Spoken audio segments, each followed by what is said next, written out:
Bonjour à toutes et à tous et bienvenue sur France 24. Je suis ravie de vous retrouver pour ce nouveau Paris Direct à la une de l'actualité de ce lundi.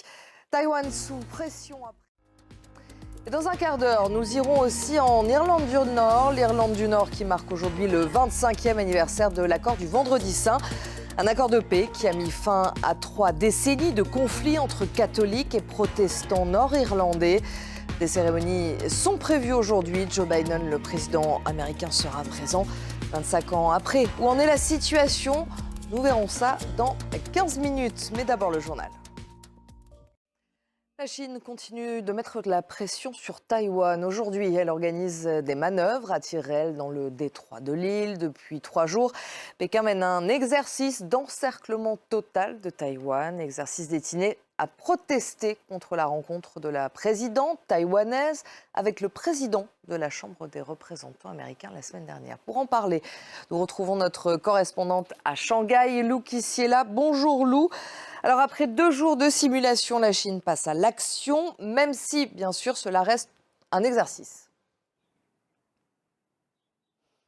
Merci Lou pour toutes ces précisions. Vous étiez en direct de Shanghai. Et nous prenons la direction de Marseille, en France. 2 corps ont été retrouvés cette nuit dans les décombres. Les secours poursuivent les recherches il y a un peu plus de 24 heures.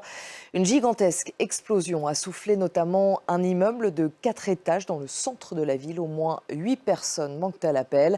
Les causes de l'explosion sont pour le moment impossibles à déterminer, a expliqué la procureure Kevin Battista. C'est une visite rare. Une délégation saoudienne s'est rendue ce week-end à Sanaa, au Yémen. Objectif, discuter d'un processus de paix avec les rebelles houthis. Cela fait 9 ans que le pays est en guerre. L'Arabie saoudite, qui dirige la coalition militaire depuis 2015 pour appuyer les forces pro-gouvernementales, n'a pas réussi à déloger les insurgés. Après toutes ces années, le pays cherche à tout prix un moyen de sortir de cette guerre. Nicolas Chamontin. À Jérusalem, les célébrations de Pâques et le Ramadan se sont déroulées hier sans incident majeur. La situation au Proche-Orient reste tendue après les violences de ces derniers jours. Selon l'armée israélienne, des roquettes ont été tirées sur Israël depuis Gaza, le Liban et la Syrie. L'État hébreu a répliqué. Ce week-end, au moins 3 personnes ont été tuées dans des attentats commis à Tel Aviv et en Cisjordanie. Alexandra Carini et Bilal Tarabé. Le pape a pu célébrer hier la messe de Pâques. Lors de son traditionnel message Urbi et Orbi, il a parlé de son inquiétude face à la situation au Proche-Orient. Il a également accordé, comme l'année dernière, une place particulière au conflit ukrainien. En Ukraine, des petits groupes de volontaires ukrainiens, militaires comme civils, tentent de retrouver les corps des soldats russes pour les renvoyer dans leur pays. Des corps laissés à l'abandon par l'armée russe après avoir évacué les territoires qu'elle occupait dans le pays.